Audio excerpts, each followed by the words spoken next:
Buenas tardes, amigos. Ya creo que tenemos en estos momentos al señor Jorge Quiroga Ramírez.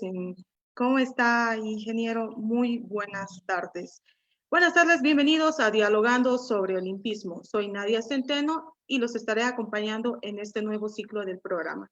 El día de hoy tenemos un invitado al señor Jorge Quiroga Ramírez, pero antes de cederle la palabra y conocer la trayectoria política y las propuestas que tiene para el deporte nacional, tenemos las palabras de bienvenida a cargo del presidente del Comité Olímpico Boliviano, el doctor Marco Antonio Arce.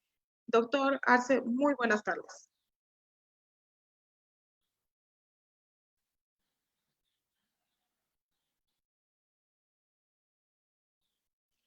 Mario, si nos puede ayudar a habilitar, por favor, el micrófono del presidente, mientras...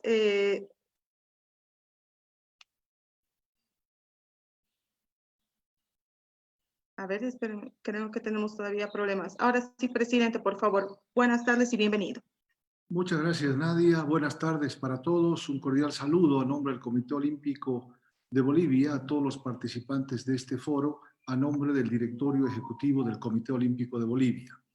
Especial saludo al candidato a la presidencia de nuestro país, ingeniero Tuto Quiroga, y un agradecimiento especial por haber aceptado la invitación de inaugurar este ciclo donde podremos conocer las propuestas, las diversas propuestas de los candidatos a la presidencia con relación al deporte y los próximos 5 años de gobierno. Le quedo infinitamente agradecido a nombre del Comité Olímpico Nacional y sin más le cedo los micrófonos a nuestro candidato para que haga uso de la palabra. Tuto, sea usted bienvenido. Así es, presidente. Antes de darle paso, como mencionaba, es bueno conocer también la trayectoria del candidato a la presidencia, Jorge Quiroga. Bueno, para conocerlo, Jorge Quiroga Ramírez ha nacido en la ciudad de Cochabamba el 5 de mayo de 1960. También conocido como Tuto Quiroga, es un reconocido político boliviano y fue el segundo presidente de Bolivia desde el 7 de agosto del 2001 al 6 de agosto del 2002. Fue líder del partido político Acción Democrática Nacionalista, que presidió inmediatamente después de la muerte de su fundador, el general Hugo Banzer Suárez. Después de su bachillerato en el Colegio La Salle de Santa Cruz, estudió en Estados Unidos, se graduó como ingeniero industrial en la Universidad de Texas, realizando posteriormente una maestría en administración de empresas. Desde 1981 hasta su regreso a Bolivia, en 1988 trabajó para IBM en Texas. En el sector privado trabajó desarrollando su especialidad de econometría en la empresa minera Mintec y en el Banco Mercantil de Bolivia. A finales de los 80 ingresó a Acción Democrática Nacionalista y en 1989 participó como subsecretario de Inversión Pública y Cooperación Internacional dentro del Ministerio de Planeamiento del gobierno de ese año. En 1990 fue subsecretario de Inversión Pública y en 1992 ministro de Finanzas. En el campo político, en 1993 dirigió la campaña electoral de ADN y en 1995 fue nombrado subjefe nacional de esa tienda política. Actualmente es candidato a la presidencia de Bolivia por Alianza Libre 21. Ingeniero Jorge Quiroga, bienvenido a Dialogando sobre Olimpismo.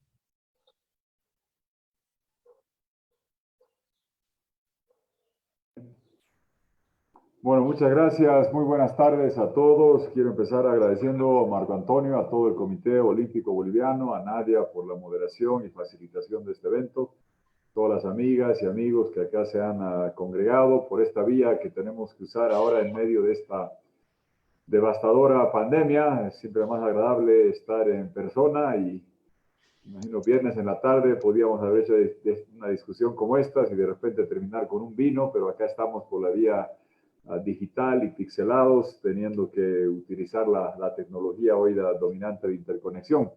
A ver, hablaré primero a grandes rasgos de los elementos del programa que hemos planteado y haré énfasis en particular en la parte económica que tiene que ver con lo social del componente de economía naranja y cómo se inserta el deporte en esto que hemos consignado en nuestra propuesta. Inicialmente, el decirles de que esta elección, en criterio nuestro, es determinante porque Todos los países están enfrentando el coronavirus, pero ninguno como nosotros está enfrentando una pandemia que ha causado estragos y simultáneamente tratando de dejar atrás una gestión autoritaria de 14 años que violó la Constitución, que desconoció el referéndum, que se quedó largo tiempo en el poder y que después terminó en un fraude grotesco que fue denunciado por la misión de la OEA. Y adicionalmente a esto, ningún otro país está enfrentando la particular delicada situación económica que va más allá del efecto recesivo del coronavirus. Tiene que ver con que la era del gas y el contrato de Brasil que transforma la economía nacional duraba del 99 al 2019. Yo del 2015 para adelante reclamaba donde podía que había que renovar ese contrato porque el ciclo virtuoso energético vino cuando abrimos el mercado más grande de energía de Sudamérica, el Brasil, en la década de los 90. En ese entonces no había la vinculación, no existía el cordón umbilical del gasoducto, entonces habría que firmar el contrato, ese contrato con un nivel comprometido de 30 millones de metros cúbicos por 20 años, daba un nivel de certidumbre para atraer inversión en certificar reservas y también para construir el gasoducto, que arrancó el año 99. Todos recuerdan que en noviembre del 2019, después del fraude, renunció el expresidente Morales y se fue al exilio. Y quizás no todos notaron que en diciembre del 2019 expiró y feneció este contrato de energía con Brasil que había transformado nuestra economía. El siglo XXI ha sido muy favorable económicamente del 2004 para adelante para Sudamérica. Nuestra región pasa de la media década perdida que describe la CEPAL, el Organismo Económico de Naciones Unidas, describe el 98-2003 como la media década perdida. Implosionó Argentina, devaluó, Brasil devaluó, se vino abajo la economía, Uruguay no pudo pagar su deuda, Venezuela se vino abajo. Yo la sufrí, estaba en ese gobierno en ese tiempo de vicepresidente y después de presidente, y Bolivia salió adelante de esa profunda crisis regional.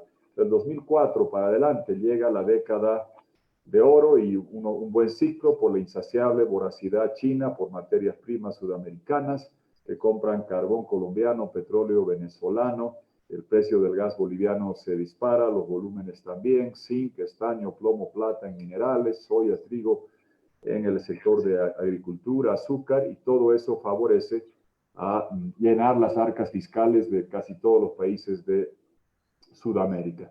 Ese tiempo de bonanza empieza a menguar el 2014-15, cuando empiezan a bajar los precios de minerales, empieza a reducirse el precio del gas, sube otra vez ligeramente, vuelve a reducirse, merman los volúmenes por falta de descubrimiento de campos de gas o certificación de nuevas reservas, y el movimiento al socialismo sostiene un ritmo de gasto fiscal dispendioso, insostenible, a través de quemar las reservas monetarias del Banco Central. Primero se agotaron o se disminuyeron considerablemente las reservas gasíferas y después las reservas monetarias del Banco Central al ritmo de 2.000 millones de dólares al año de reducción, junto con endeudamiento externo e interno al ritmo de 2.500 millones de dólares al año y un déficit fiscal y de cuenta corriente insostenible.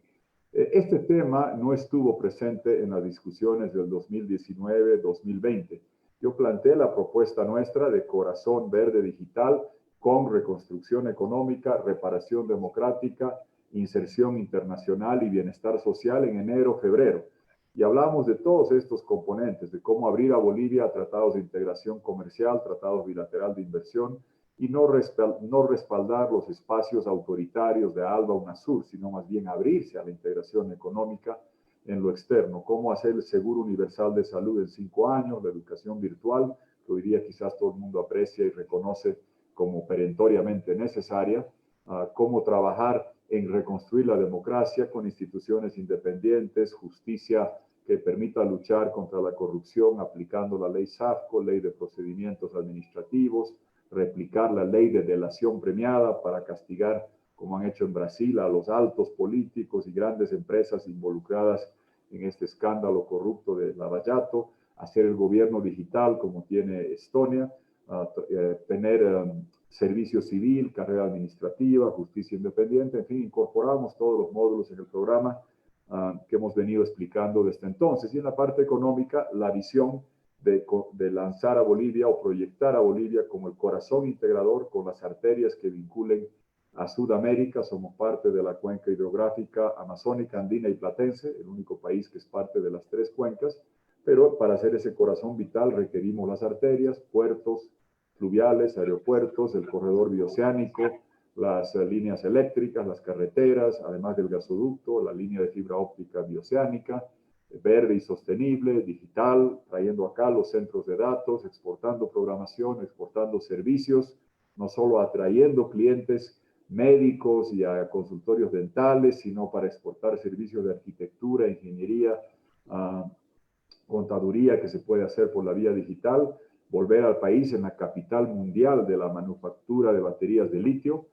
Hemos sido y podemos seguir siendo una micropotencia regional gasífera, pero nuestro destino es ser una macropotencia global en manufactura de baterías de litio. Tenemos menos de 1% del gas, casi la mitad de las reservas de litio, y el desafío es hacer acá las manufacturas para los celulares, los relojes, las tabletas, las computadoras, los vehículos. Ustedes conocen cómo se ha transformado el mundo, y quizás esta visión parecía futurista, o algunos me decían que yo, por haber sido ingeniero de sistemas de IBM, no, tenía que ver con la realidad de un mundo que se va a digitalizar cada vez más, y quizás el coronavirus ha acelerado una tendencia que inexorablemente iba a llegar.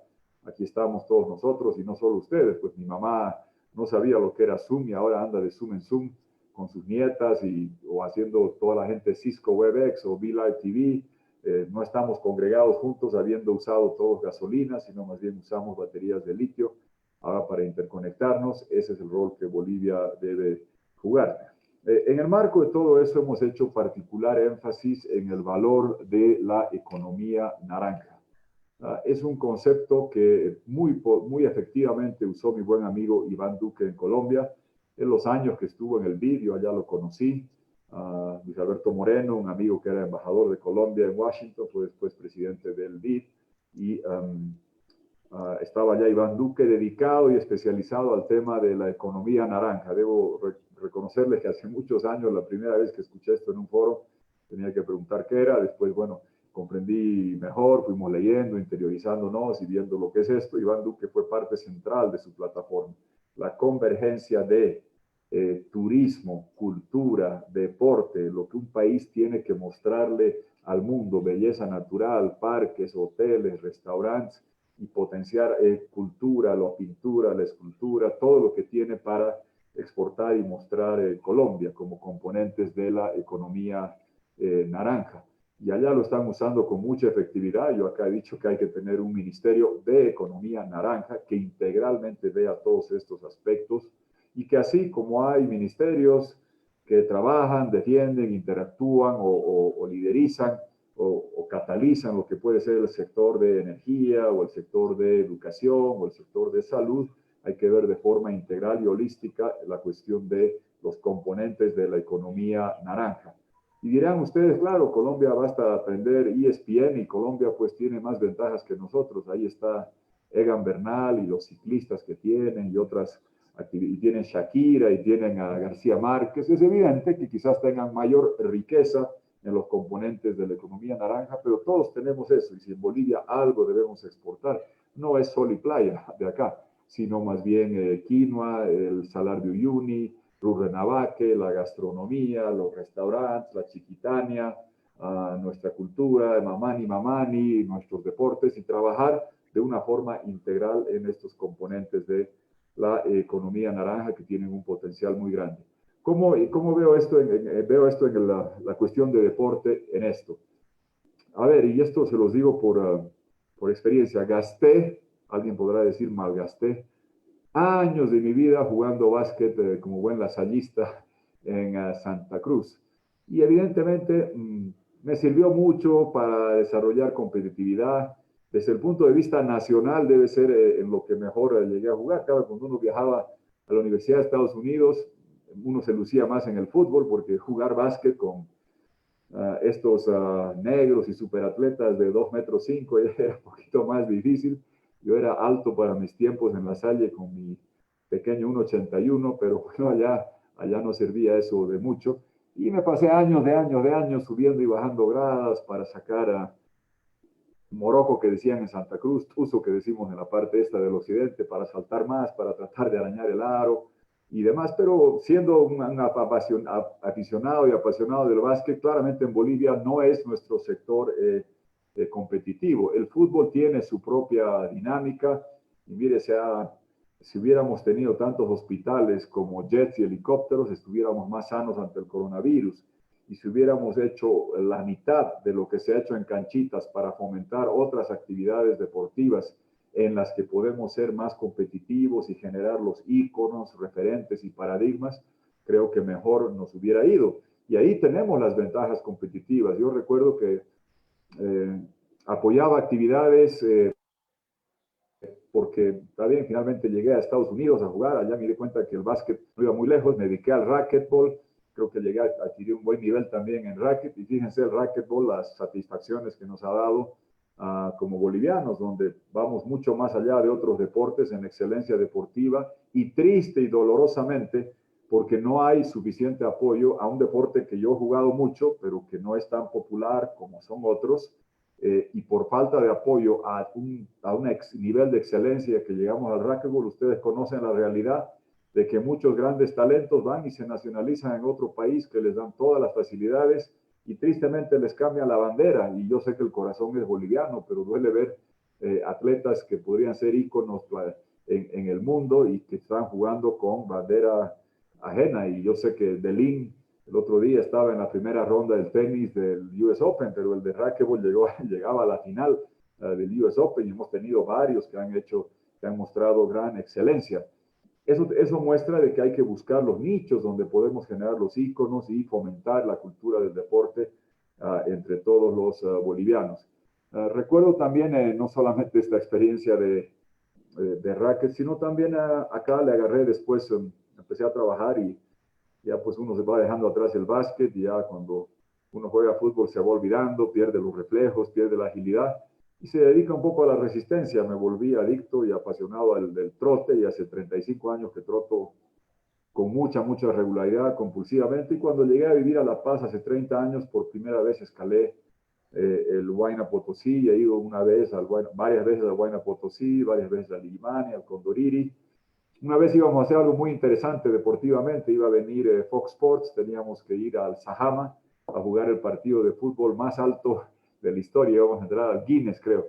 Y hubo todos unos problemas, bueno, se enfermó el presidente Banzer, ya no tuve que suspender, incluso iba a haber cobertura de medios, y claro, yo era un poquito el que servía de anzuelo para ir, y claro, el Sajama, como ustedes saben, es volcánico allá arriba, se podría jugar un partido, claro, terminaría 1-0 por definición, porque después de un gol se va la pelota y ahí se acabaría el partido. Pero creo era algo interesante, no solo por el Guinness, sino también para despejar este tema de que no se podía jugar fútbol en la altura y todo lo que nos decían respecto a jugar en La Paz a 3.600, pues jugar a 6.500 hubiera sido más interesante. Todavía tengo las piernas, no, los pulmones, ojalá de repente algún día podamos hacer eso también. Pero en alguna de esas subidas recuerdo, no recuerdo exactamente contra quién era, pero estábamos en el nido de los cóndores con Bernardo Guarachi, que debe ser en su deporte mejor que el Diablo Echeverry en fútbol. Ya está mayor, ya tiene 67, 68 años, le da pico para el montañismo, es 38, 40, 45. Pero ustedes lo conocen, ha subido centenares de veces al Illimani, Huayna Potosí. Y recuerdo que ahí en el nido de los cóndores, con una sopita, esperando a hacer la embestida final a las 2 de la mañana, llegamos en la tarde, acampamos, estábamos haciendo la sopita y estábamos escuchando un partido de fútbol, jugaba la selección, o las noticias de un partido que había jugado la selección ese día, y que Echeverry, en ese entonces, Echeverry, Platini Sánchez, Valdiviesos y demás. Y Guarachi miraba con pena y decía, caramba, yo quiero llegar al Everest. Y él era en su deporte mejor que Echeverry, que ganaba un buen sueldo. Hicimos una recaudación, ahí no había ningún apoyo, hicimos todo un trabajo, se recaudó los recursos con patrocinios, en fin, nombres de empresas, en las cosas, y fue el primer boliviano en llegar al Everest. Como ustedes saben, el anteaño pasado ha hecho las 7 cumbres, ha quedado en los libros, y claramente en su deporte yo recuerdo este libro Into Thin Air, de la expedición esa que muere en el Everest, el mejor escalador del mundo, se subía que era Bukerev, un ruso, y yo he visto cómo le escribe a Guarachi y le dice, ¿por qué no vamos al K2? Que tú eres de mi taco, tú eres de mi calibre, el mejor escalador del mundo, consideraba eso Bernardo Guarachi. Entonces uno ve racquetball, ve esto de Guarachi y se pregunta o ve lo que hacía el padre Pérez con el ciclismo y tratar de desarrollar talentos locales. Y decían, claro, los colombianos son unas fieras, pues porque tienen buenos pulmones, porque entrenan a 2.500, a 3.000 metros. Cochabamba, pues, y porque acá no sacamos más ciclistas competitivos. Y creo que eso es lo que ha faltado de parte del Estado. Ustedes saben perfectamente, el fútbol es popular, va a seguir siendo, es un gran negocio, hay grandes derechos de televisión, pero para mí la obligación estatal en el marco de la economía naranja es promocionar, fomentar el deporte, no solo por que en sí mismo es bueno, por tener la juventud sana, lejos de la droga, como me ha pasado a mí en la vida, por inculcar los deportes de competitividad, de jugar en equipo y demás, sino también buscar proyectar al país e insertarlo al mundo para sentir ese orgullo que uno siente cuando el Diablo Echeverri o Valdivieso estaban en el Mundial contra los alemanes y ya no volvimos nunca más, sentir lo mismo en diferentes deportes, cultivar talentos que además generan esta cadena virtuosa de emular. Ustedes saben cuántos tenistas Guillermo hay en Argentina, ya perdí la cuenta, no sé cuántos son. Y todo viene de que un Guillermo Vilas rompió los marcos, los estereotipos, y no solo eran buenos en fútbol, sino que también buenos en tenis o otros deportes. Creo que eso es lo importante buscar hacer. Y eso hay que verlo integralmente en la propuesta que hemos hecho nosotros como componente de la economía naranja. Me parece importantísimo buscar la sinergia, porque lo que sucede es que si dejamos al turismo por acá, a la gastronomía por más allá, al deporte por acá, a la cultura, al cine, a la literatura, perdemos el marco que permite englobar lo que debe ser lo que un país tiene que mostrar y exportar para el mundo entero. Y en ese marco, que ustedes conocen perfectamente cómo transformaría el autoestima nacional, el generar el sentido de emular de los jóvenes, que en algún deporte, como alguna vez ha hecho los ecuatorianos o los mexicanos en la caminata, a mí me dolía estar ahí a veces en esta carrera de ciclismo y ver ecuatorianos y mexicanos entrenando en el lago Titicaca para tener más glóbulos rojos y que les vaya mejor en las Olimpiadas. Y uno dice, ¿por qué no tenemos los nuestros en caminata? Yo he corrido las carreras aquí del diario, la media maratón de Santa Cruz, y son deportes en los que con un poco de apoyo y de ayuda, cultivando, no a los viejitos como yo, que ya estamos contentos de, si corremos 1 kilómetro en 5 minutos, ya estamos por felices, sino los talentos que pueden llegar a tener excelencia y competitividad este joven, con nutrición, con apoyo de los viajes, y no esperar que aparezca una Giovanna Irusta y qué mala suerte, que le vaya bien, que le vaya mal, o que pueda hacer lo que pueda. Y se los digo retrotrayéndome a hace 4/5 partes de mi vida aproximadamente. Yo llegué a Santa Cruz, jugábamos básquet, viajé al primer campeonato nacional y era todo un viacrucis, pues viajar, mi idea de ir en viaje, había que ir una parte en autobús, otra parte cruzar el barco, no sé cómo eran las viacrucis, y llegamos a jugar a Tarija, primer campeonato nacional. Uno después ya se va olvidando de los otros, pero uno crea la camaradería, le va bien. Y recuerdo que, bueno, la final era en ese entonces Tarija-Santa Cruz, yo era cochabambino, pero jugaba por Santa Cruz. Perdimos la final y a los pocos meses se empezó a entrenar en Santa Cruz para ir a un campeonato sudamericano. Imagínense ese orgullo, un muchachito ahí en Santa Cruz iba a vestir la verde, íbamos a ir a un campeonato sudamericano. Seguramente nos iban a dar paliza los brasileños y argentinos, pero bueno, ya era ponerse la verde alguna vez en la vida de chico. Y empezamos a entrenar, llegaron unos tarijeños a Santa Cruz, Mena, Vallico, otros, estábamos entrenando, y faltando 3 semanas, uno llora toda la noche. Ustedes saben lo que es eso. No hay plata. No había plata para hacer el viaje, nos quedamos sin ir, y eso pues, hasta ahora me acuerdo, cómo uno se queda con el corazón partido, la ilusión que no pude usar la verde y demás. Y cuánta gente joven, ustedes conocen perfectamente, que ve frustradas sus aspiraciones. Ustedes saben, este año el coronavirus, a cuánta gente en el mundo no ha frustrado de ese sueño de ir a las Olimpiadas, que se dedican tantos años, y no es pues como en el fútbol, que si no ganas este domingo viene el próximo. de los deportes olímpicos que ustedes conocen tan bien, son de cada 4 años, es una ventanita y ahora llega justo el coronavirus, los japoneses tratan de pelear y avanzar y seguir, finalmente no se pudo, ojalá que se pueda el próximo año. Cierro diciéndole algo que para lo que sirva, mucho más importante que ser expresidente hombre o mucho más valioso en círculos mundiales que ser expresidentes hombres, que habemos mucho en Bolivia. Yo estoy en el Club de Madrid, Círculo de Montevideo, estaba en el Diálogo Interamericano, en el directorio de Freedom House, dando vueltas por todo lado. Bueno, últimamente no se puede viajar mucho, pero muy valioso es tener expresidenta mujer, se los digo por experiencia. Hola, ¿estoy bien? Sí, sí, sí, lo estamos escuchando. Perfecto, Sí, perfecto, perfecto. Es que aquí se está la cámara está congelando. muy bien. Lo escuchamos. Ya, les decía, mucho más importante es, porque son menos, tristemente, es la realidad de América Latina, las expresidentas mujeres. Ustedes saben, Bachelet, Rousseff y otras. Yo soy muy, muy amigo en el Club de Madrid. Yo era 100 expresidentes, yo era vicepresidente, después trabajé para que se incorpore y tome mi lugar en el directorio cuando me tocó rotar a una buena amiga, Laura Chinchilla.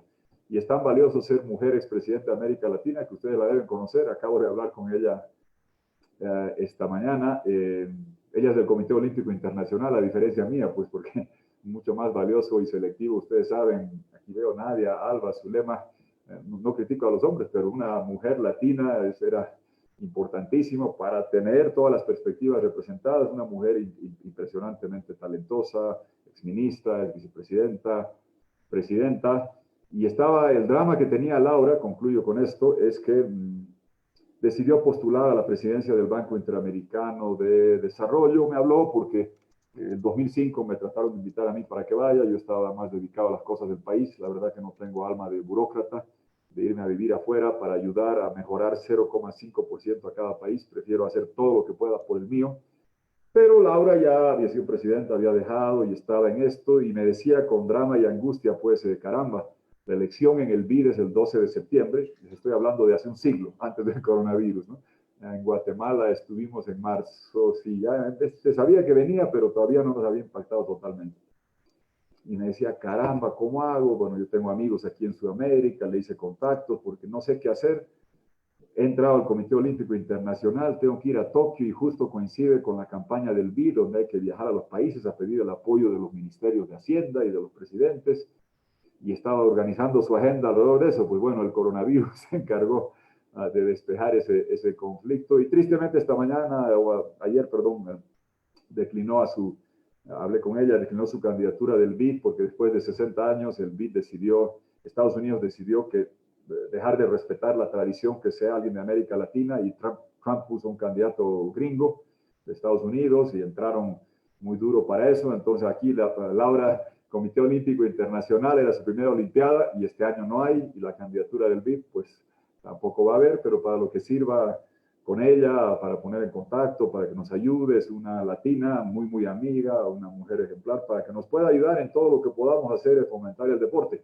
Lo mismo conozco en tecnología, en economía. La Cámara de Industria está invitando a mi amigo Ricardo Hausman, que maneja el Centro de Crecimiento de Harvard, para que dé una charla, creo que es mañana, que va a estar ahí en los próximos días. Bueno, yo ayudo siempre a que gente con las relaciones que uno ha cultivado pueda ayudarnos en el tema económico, en el tema tecnológico. Thomas Hills va a venir para hacer la parte digital, y en lo que sirva para fomentar y promocionar el deporte, yo les puedo asegurar que no tiene nadie que votar por mí, sea lo que sea. Si es necesario hacer algo con el Comité Olímpico Internacional y contactar a mi gran amiga Laura Chinchilla, que como no va a ser presidenta del BID, ahora sí puede ayudarnos más, pues a disposición de ustedes para todo lo que sea, ayudar desde donde yo esté siempre a fomentar la cultura, la práctica del deporte, que tanto bien hace para nuestra juventud y que como integrante de nuestra economía naranja debemos promocionar y fortalecer. Muchas gracias por la invitación otra vez, y atento a sus preguntas, sugerencias y todo lo que Así es. quieran plantear. Gracias, Nadia. Gracias, Gracias, Marco Antonio. ingeniero. Gracias a todos. Gracias. Así es. Tenemos preguntas de parte del Muy panel. En bien. este caso, el presidente del Comité Olímpico Boliviano, el doctor Marco Arce, tiene una consulta. Mario, si nos puedes ayudar, por favor, con la habilitación de su micrófono.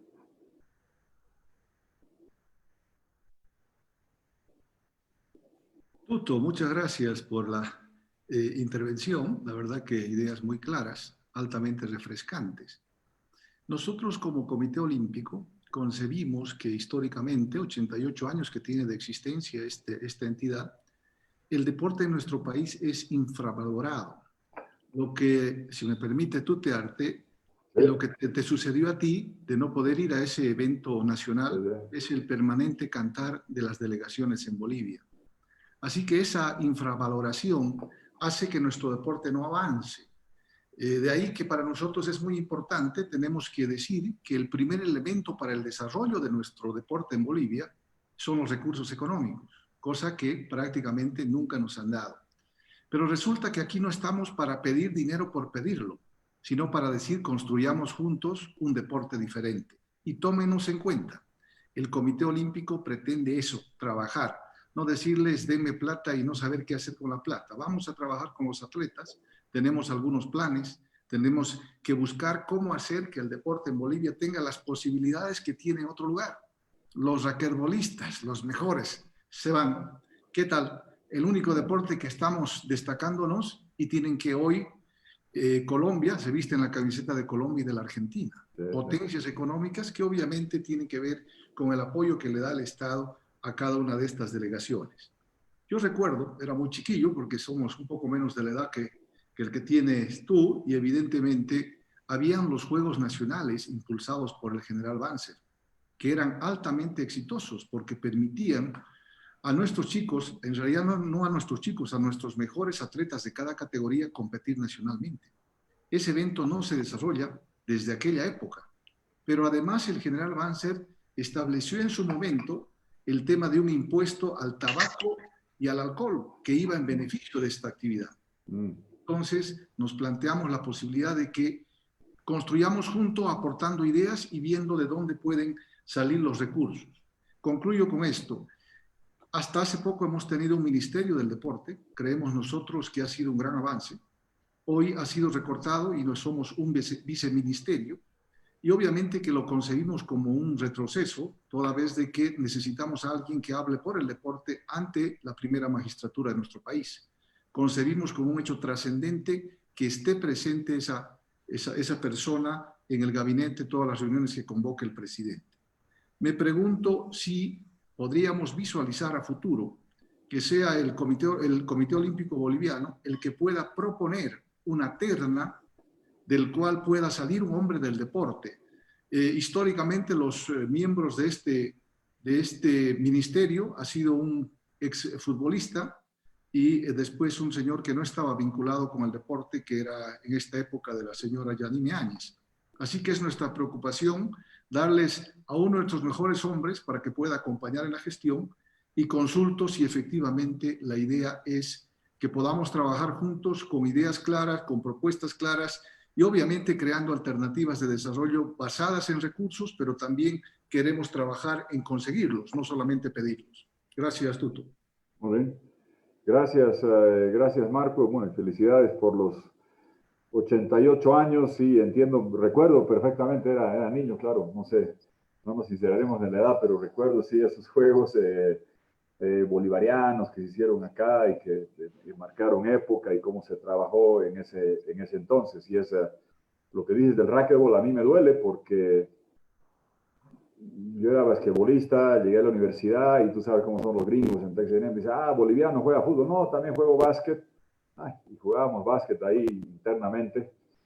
Yo nunca había jugado con los afroamericanos, pues, y mal acostumbrado en Santa Cruz que uno saltaba y miraba por arriba al resto.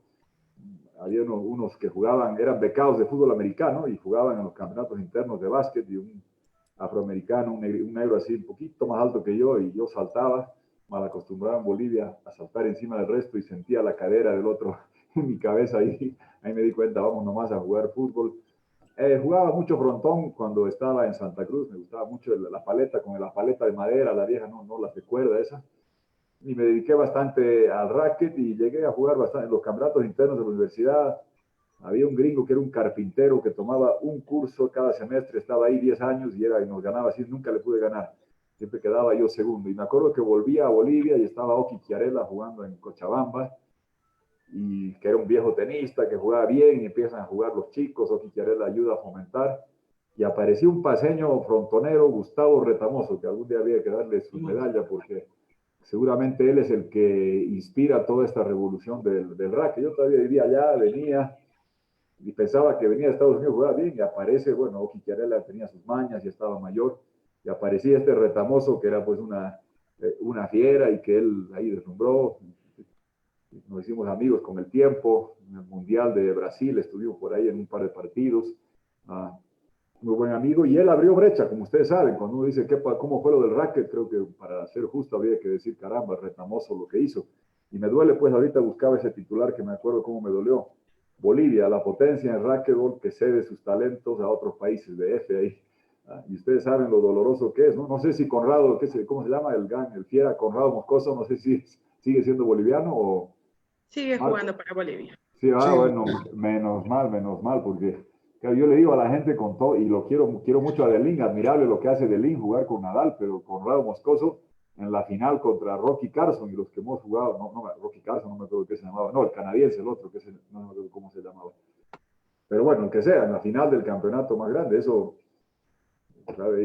Y recibe la centésima parte de la cobertura de lo que es el fútbol u otros deportes. Creo que es parte de lo que hay que trabajar para ayudar y potenciar, porque uno nunca sabe, a veces una persona que abre brecha y hay que buscar apoyar, y lo que decías, Marco, del dolor que existe de no tener el apoyo. Yo no me acuerdo de los campeonatos que jugué, a los que viajé y cuántos campeonatos nacionales ganamos. Siempre me acuerdo cómo llora uno cuando te dicen no hay plata para ir al sudamericano y te quedas con la ilusión esa de no ir, y te deja de chico muy golpeado por todo eso. En el tema de lo de ministerio, yo planteaba con claridad, vamos a hacer un ministerio de economía naranja, que va a tener que ver con todos los sectores.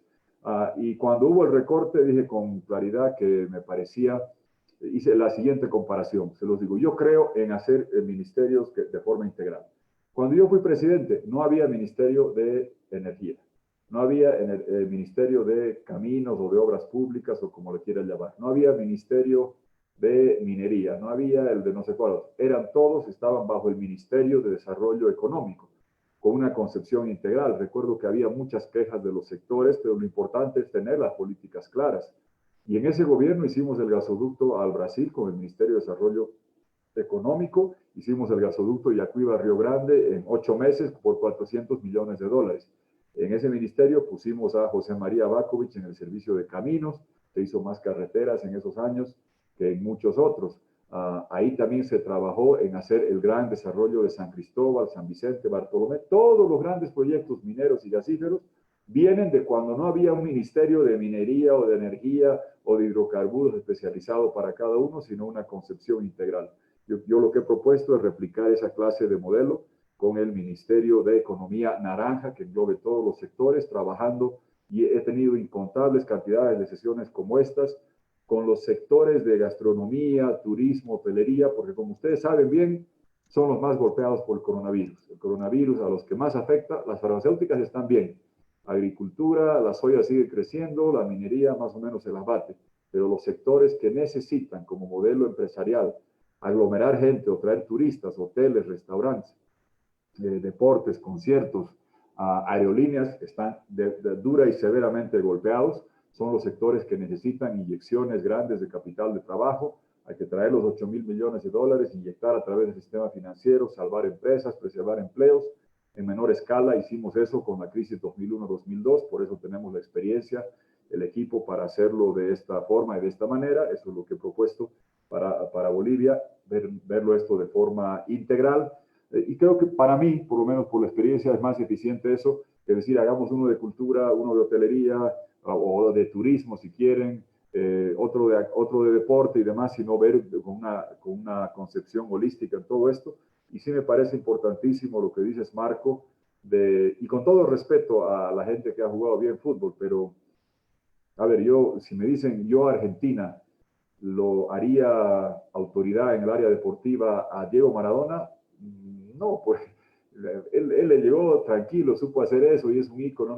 Hay que hacer, creo, a ver, ¿por qué es buen entrenador Guardiola? Quizás porque no era tan talentoso, tenía que esforzarse más, y creo que hay que buscar gente que tenga el conocimiento directo de lo que son otras disciplinas deportivas, de alpinismo, de caminata a larga distancia, de fondistas, de ciclistas, de racquetball, de disciplinas deportivas en las que podamos ir. En fútbol, si ustedes se fijan, no fue el viceministerio de Deportes. Yo crecía en Cochabamba, en la calle Jordán, y mi abuela Aurora tenía un inquilino ahí en la calle Jordán, donde ella crecía, iba a verla siempre los fines de semana, Aurora Luisaga, y al frente vivía un señor, y yo a veces a fin de mes iba a cobrar el alquiler, y trataba de ir siempre, porque cuando el señor pagaba el alquiler para mi abuela en cheque o tenía que ir a recoger, a mí no me importaba el cheque del pago del alquiler, me importaba que tenía los Macintosh, y yo recibía una latita de Macintosh, don Enrique Happ. Ustedes saben todo lo que hizo él por el deporte de Cochabamba. Y Rolly Aguilera, yo en la universidad, y teníamos el equipo, Carlos Gasser era, la madre de él estaba casada con Rolly Aguilera, nos traía las poleras gratis, Tawichi, nuestro equipo en Texas A&M se llamaba Tawichi.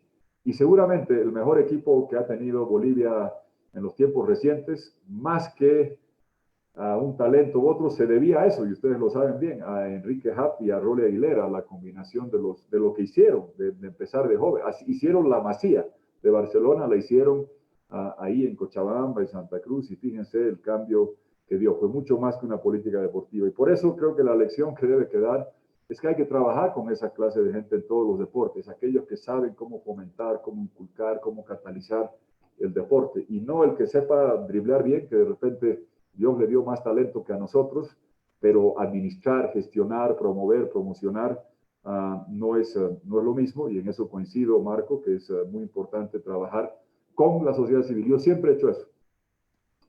Para nombrar jueces, colegios de abogados, universidades, las propuestas. Y así pusimos a Rodríguez del C, al doctor Tobar, al doctor Villafuerte de La Paz, al doctor Héctor Sandoval de Santa Cruz, Rodríguez del C, les decía, de Cochabamba, Emil Sardaya del Beni, Ampuero Chuquisaca. Uno recoge los mejores de la sociedad civil. Cuando uno pone a los amiguitos, no sirve. Hay que trabajar con la gente como ustedes, que está involucrada, que sabe cómo trabajar y que sabe cómo promocionar y fomentar esto. A mí, yo siempre decía, presidente de la Federación de Fútbol, hubiéramos puesto pues en su tiempo a Rolly Aguilera y quizás nos hubiera ido mejor, pero eso ustedes saben que ya es otra discusión, los negocios, los derechos de televisión, es un mundo ahí, hasta serie de Netflix creo que ya hay, ¿no?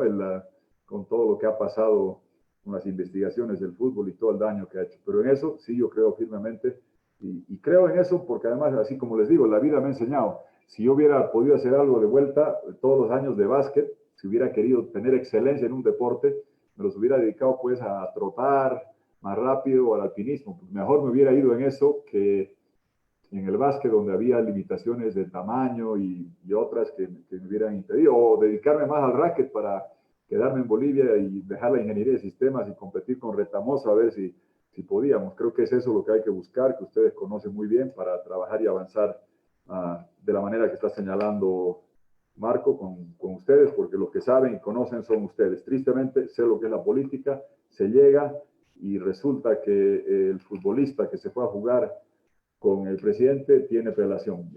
Yo no creo, si fuera por eso, entonces pues yo crecí con Gastón Taborga en Cochabamba.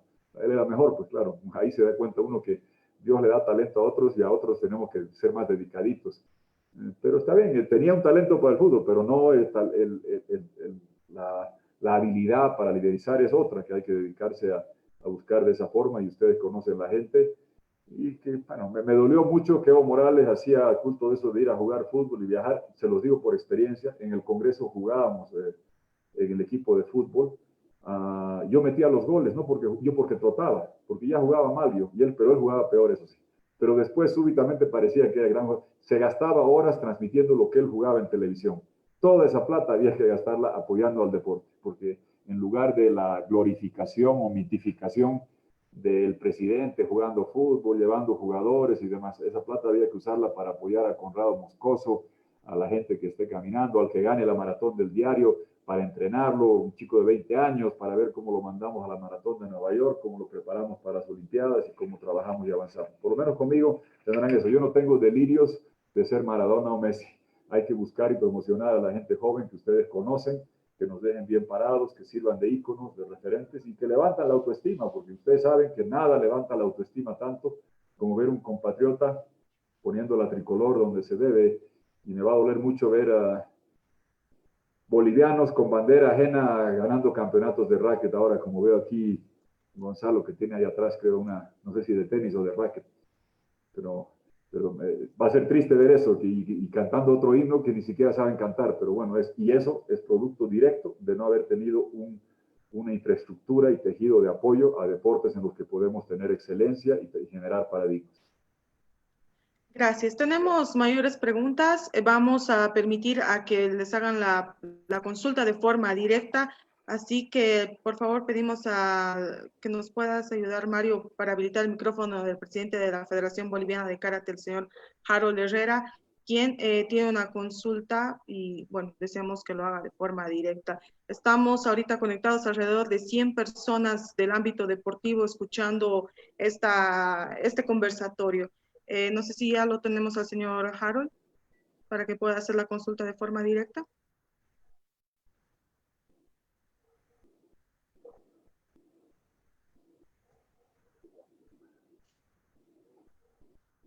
Creo que todavía no lo tenemos. De todas maneras, a ver, le voy a leer la consulta que realiza señor Harold Herrera. Dice, ¿cuál es el proyecto de su propuesta si llega a ser gobierno?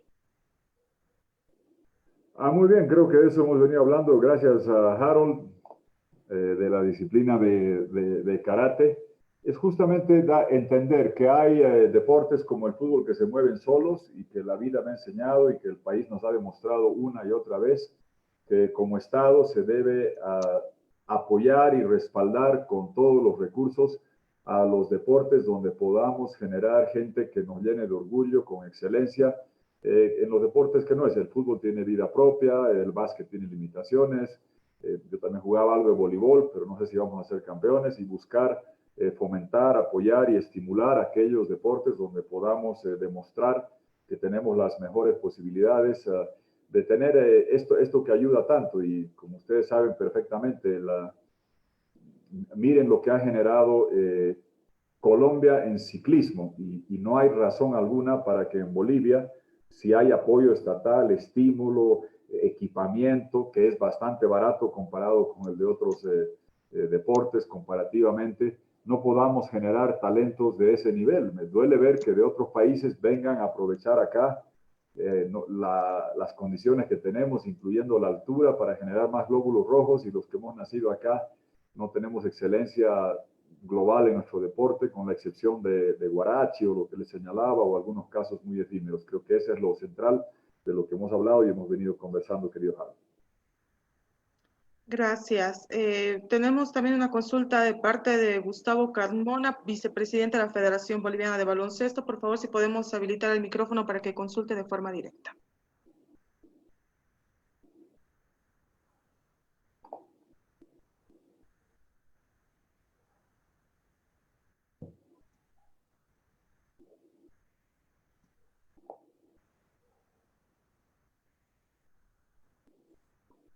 Hola, hola. Ahora sí. Señor Gustavo, lo escuchamos. Gracias por el espacio. Bueno, todos sabemos que el deporte es algo que apasiona, pero también tiene su importancia sociocultural y hasta económica. Lo que se intenta es seguramente dar importancia a un ciclo olímpico para que nuestros deportistas trabajen con ilusión y aspiraciones. En consecuencia, resumo las preguntas, que sí hay muchas en la mente y en el espacio, ¿no? En la actualidad hay una ley del deporte, la 804, que prácticamente es inaplicable. La pregunta, ¿se abrogaría esa ley del deporte y se consensuaría con los actores directos, que prácticamente son las federaciones nacionales, con el Comité Olímpico? Y la siguiente pregunta, ¿se considera y cuál la importancia en su política si el deporte pasaría a formar una política de Estado, sea quien fuese presidente, si se diseñaría una política para que a partir de un gobierno, en este caso, si fuese usted presidente, se tendría que cumplir por un buen tiempo esa línea y esa política? Gracias. Muy bien, gracias, gracias Gustavo por la pregunta. Sí, mire, toda la legislación nacional, incluyendo la ley del deporte, primero es antigua o no funciona. Bueno, hemos vivido en los tiempos de meterle nomás y estaba terminando una conversación larga ahora con gente del sistema financiero, de cooperativas de ahorro y crédito, y se ha perdido algo que es elemental y central en democracia, la discusión de leyes con los sectores interesados involucrados. Lamentablemente, desde que el año 2010, cuando le queda el trauma al movimiento al socialismo, de que ellos no logran aprobar la constitución comunistoide cubana totalitaria de la Calancha, porque no tenían 2/3 del Congreso, hicimos toda esa resistencia y logramos preservar la libertad de prensa, concesiones de radio y televisión, la propiedad individual, los colegios de convenio, Alemán, Marista, La Salle, los que hemos sido muchos de nosotros, en fin, limitar la reelección y tantos otros temas más que se logró. Ahí le queda la frustración al MAS de que no tenía Gustavo 2/3 y ese era un impedimento. Miren, el no tener los gobiernos antes no teníamos 2/3. Yo tenía 40 de 157 parlamentarios y hacíamos reformas institucionales, sistema electoral, los mejores jueces, Ana María Campero en la Defensoría del Pueblo, Bacovich en el Servicio de Caminos, trabajando con los sectores, con los gremios, las universidades y colegios de abogados, como les decía, hacían las propuestas de los nombres para ser aprobados por 2/3. Cuando uno no tiene 2/3, ¿cómo logra consenso? Con buena legislación, con buenas designaciones, con buenos nombres, con independencia institucional. Y eso es, Gustavo, lo que genera la política de Estado. Si uno tiene el rodillo de 2/3, ¿qué juez ha nombrado este gobierno en 14 años? El fiscal Sosa. ¿Quién era la Defensoría del Pueblo? Yo puse a Ana María Campero, yo hice la ley que creó la Defensoría del Pueblo y firmé el título de Ana María Campero, de joven vicepresidente. Este gobierno, ¿quién ponía? Un pirata, un defensor del MAS, gente servil, y ahí se pierde excelencia en la función pública. Y si queremos hacer, yo entiendo perfectamente lo que dices, la clave de hacer política de Estado es que los sectores sientan que están representados en el quehacer público, en la legislación, que han tenido insumos en la legislación y que no ha sido lo que había antes, que ibas a discutir con el viceministro, ministro, y cualquier ley, lo que le daba la gana al Ejecutivo, la mandaban al Congreso, no había deliberación, no existía democracia y se levantaba la mano. La única vez que hacían sesiones deportivas en el Congreso es cuando aprobaban la ley, sesiones de aeróbica, era levante la mano, baje la mano, pero no había discusión, no había deliberación, no se incorporaba los criterios de los sectores. Por alguna razón ha quedado esto de que, y preguntan en muchos foros, caramba, ¿y usted cómo va a ser presidente? ¿Cómo va a gobernar si no va a tener 2/3? Pero ¿quién dice? Pero revisen los gobiernos uno por uno, les puedo decir, no existe un otro que tenga 2/3. ¿Y qué hace uno? Discutir con el Congreso. ¿Qué están haciendo para legislar sobre el coronavirus, en salud, en economía, en Perú, en Colombia? Discuten en el Congreso.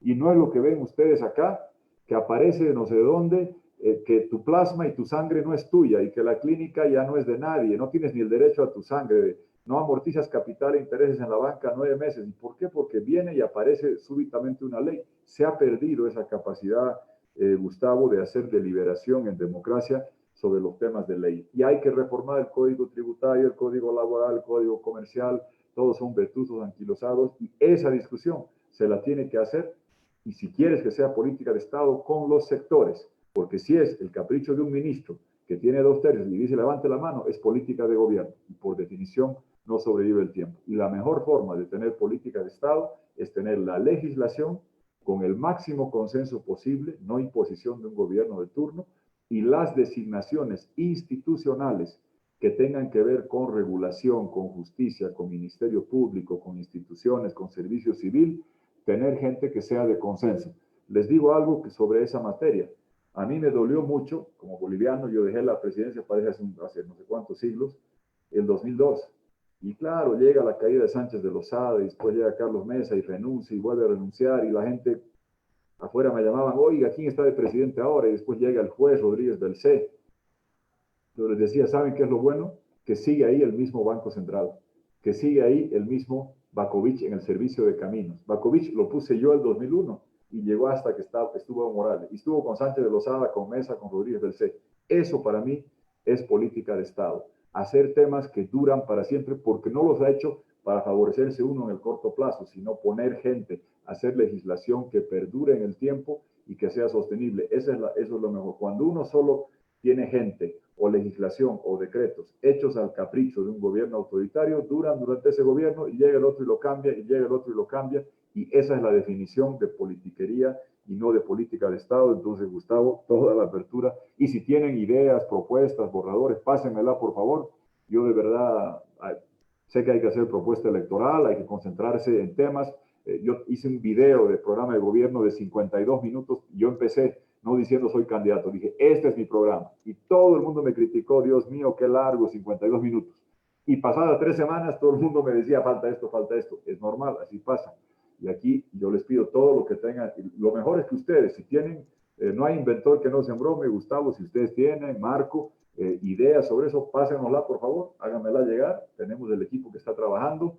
Hay un equipo que hace campaña, otro que de verdad está preparando todo lo que es el texto del nuevo sistema tributario, laboral, ley de bancos y otros, porque la crisis es tan profunda que hay que arrancar con toda velocidad, captando cooperación, haciendo las reformas, y no llegar al gobierno y decir, ¿ahora qué hago? Hay que trabajar y prepararse. Entonces, yo agradecidísimo de que nos puedan enviar todos los insumos si tienen algo trabajado, feliz de recibirlos, y si quieren hacer una sesión específica con un par de personas del programa de gobierno, para ver los detalles de la cuestión tributaria, de la cuestión de financiamiento, de cómo hacer sostenible, de cómo darle una base institucional, porque los gobiernos pasan, los ministros pasan, y cómo dar una base institucional para hacer algo parecido a lo que les decía de Servicio de Caminos o del Banco Central, que tengamos instituciones que perduran, porque esa es la mejor forma de hacer política de Estado. Legislación consensuada, como estaba señalando Gustavo, y designaciones institucionales de consenso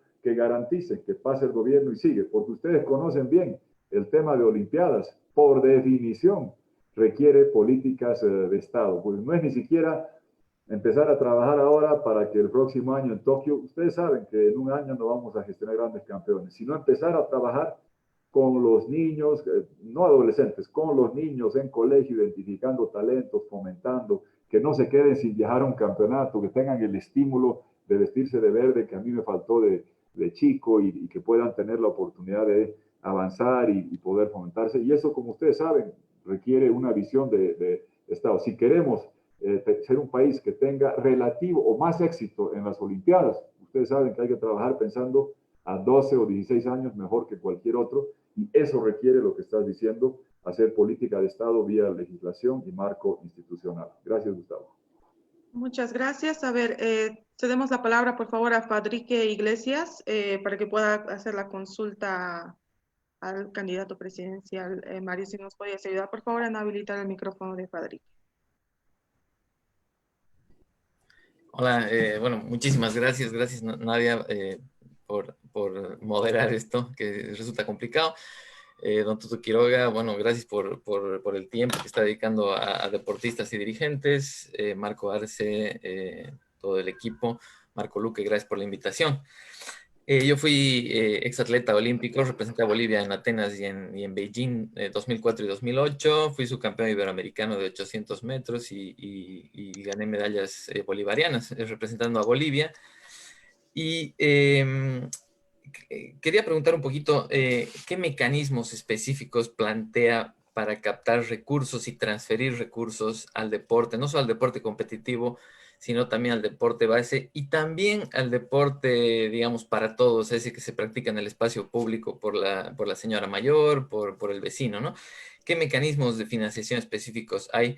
Usted ha hecho una referencia hace un momento a Ricardo Hausmann. Ricardo Hausmann es un economista muy conocido por estudiar las restricciones al crecimiento, ¿no? Muchas veces nos concentramos en lo que quisiéramos tener, ¿no? Vemos a las grandes potencias, pero el enfoque de las restricciones es importante, ¿no? Entonces, ¿qué restricciones ve usted y cómo se pueden captar esos recursos? Ha hecho una referencia también, y lo comento muy brevemente, a los mexicanos que venían a entrenar en la altitud. Cuando venían los mexicanos, venían entrenados por uno de los mejores entrenadores del mundo de marcha, Jerzy Hauslader, polaco, y él con sus campamentos ha dejado una capacidad instalada en Bolivia que se nota artesanal, se nota en la profesora Marta Marín, probablemente la mejor entrenadora de Bolivia, por lo menos de atletismo, entrenadora de marcha, que ha llevado 5 atletas a la anterior Olimpiada, ¿no? Eso ha sido accidental. Entonces, ¿qué mecanismos plantea usted económicos de transferencia financiera, de engordar el capital humano que existe en Bolivia? Ahora los entrenadores reciben cero dinero, y cómo se conecta eso con la economía naranja. Gracias. Muy bien. Gracias, Fadrique. Solo para que me muera de envidia, ¿cuál es tu mejor tiempo en 800 metros? 1:48:16. Uy. Ha llovido hace tiempo. Caramba, mira, yo me subo aquí a la trotadora y 5 minutos en 1 kilómetro, que es 25% más de distancia, ya me doy por feliz. Mira, 1:42. Eso es volar, eso no es trotar. Felicidades, ¿no? Y ha de ser lindo estar en las Olimpiadas. Hablando de Tokio, me hiciste recuerdo también a una vez ¿cuál fue la Olimpiada? Cuando yo estaba en universidad, que se cancela, las de Rusia se cancelan, se deben acordar ustedes, ¿no? No sé si cancelan, pero Boicot. boicot de Estados Unidos, y hay todo esto, ¿no? Y bajan de nivel y demás. Y en esos tiempos ahí estaba Marcelo Rejas, un buen cochabambino, no sé si se acuerdan de él, que llegó a tener. Yo crecí en Cochabamba con Marcelo Rejas, y en Santa Cruz, en La Salle, estaba Carlos García, que creo que se pelearon por el récord de 100 metros mucho tiempo, pero hay otro chico que les ha batido, creo, todo, ¿no? El que fue a Londres. Bruno Rojas. Sí, Bruno Rojas creo que les ganó ese a Marcelo Rejas. Una vez estaba en un foro internacional en Kuala Lumpur, Malasia, y estaba un montón de gente. Bueno, Schwarzenegger, y aparecía Schwarzenegger y toda la prensa y la gente se iba a la foto de Schwarzenegger, y ahí en un ladito Carl Lewis, para que sepas que era Fadrique. Ya, yo dije, ¿qué me importa Schwarzenegger? Me fui a charlar con Carl Lewis y le dije, tengo un amigo tuyo que tiene una foto de una carrera contigo, Marcelo Rejas. Claro, unos 4 metros detrás de Carl Lewis llegó ahí Marcelo Rejas, me acuerdo, pero estar en esas Olimpiadas vale mucho. A ver, señalabas, sí, lo de Hausmann señala el tema de las restricciones. Obviamente que el financiamiento es una restricción, y el tema, yo no soy muy amigo, se los digo con franqueza, del tema de impuestos dirigidos, porque empiezas a parcelar y descuartizar el Estado y pierde sentido. Y además, con la época que se avecina, les quiero decir, los próximos 2 años va a ser muy difícil. La única forma de sacar la economía adelante es con una inyección externa gigantesca de recursos, porque va a haber una falta muy grande. Hemos puesto el programa de $8,000 millones de captación externa. ¿De dónde viene esto? Multilateral, bilateral, emisiones bursátiles, cómo lo canalizas, liquidez, patrimonio, moras, subsidio al desempleo, economía naranja. Hemos puesto ahí la parte de economía naranja porque va a estar muy golpeada como sector. Y no te puedo negar que el que diga que los próximos 2 años, primeros 2 años van a ser normales, no sabe lo que se viene. Va a haber muchas y enormes dificultades. Yo con responsabilidad digo que hay que captar eso. Si no captas esos recursos, si no repones los dólares que se fueron por el desfalco del MAS y por la recesión tributaria, vas a tener sobresalto cambiario, dificultad financiera, se van a licuar los salarios, los depósitos, y tristemente me preocupa de aquí hasta que llegue el próximo gobierno. Yo no pretendo ser Superman, pero tenemos una propuesta clara, el equipo y la vacuna para la economía, pero me preocupa que no haya oxígeno y que mueran todas las empresas y los talleres y las peluquerías y el transporte, que se cierre todo, porque en lugar de debatir cómo captamos liquidez externa para inyectarla y preservar empleos, se bloquea los créditos externos, se dice que nadie amortice capital e interés en 9 meses, que es bonito si te prestaste y nunca más te quieres prestar, pero si quieres refinanciamientos, te está cerrando el grifo.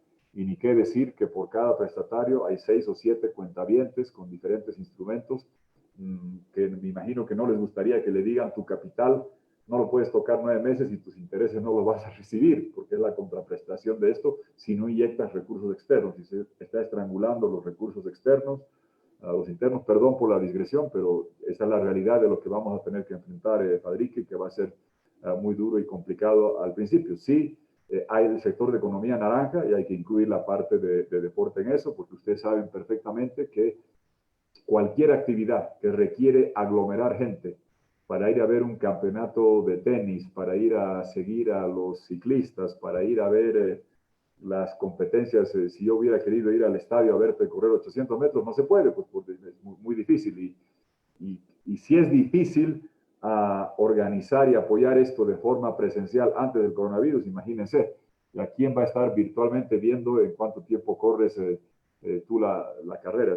Va a ser muy complicado al principio vamos a tener que hacer alivio tributario, no va a haber la posibilidad de decir voy a tener tributos que voy a asignar a la economía naranja, porque por definición la economía naranja va a requerir que le des alivios tributarios de 1 a 2 años.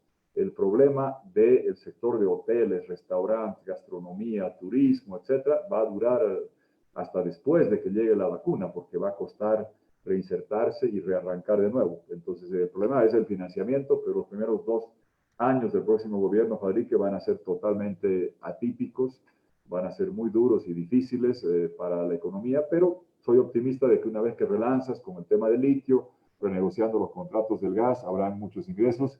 Y sí, a mí me parecería, fíjense que yo creo que es importante ver cuando se hace estas discusiones cómo se ayuda a ver estos temas. Es difícil, no lo voy a negar, el decir hagamos un impuesto destinado, una parte del IDH o una parte de los ingresos del litio al deporte. Es difícil. En la ley del IDH, como ustedes saben, ¿dónde fue? Universidades, gobernaciones, alcaldías y fondo indígena. Creo que lo que es importante, Fadrique, es en el tema de la economía naranja, hacer lo que ha hecho Colombia, tener eso como política nacional y replicarlo. Vienen después las elecciones de gobernaciones y alcaldías. Y así como en salud, hemos visto que la descoordinación te cuesta vidas y falta de respiradores y tienes que armonizar políticas nacionales con el SEDES departamental, con los hospitales de segundo nivel municipales, y si no lo haces te cuesta vidas. Lo mismo aplica para todas las políticas.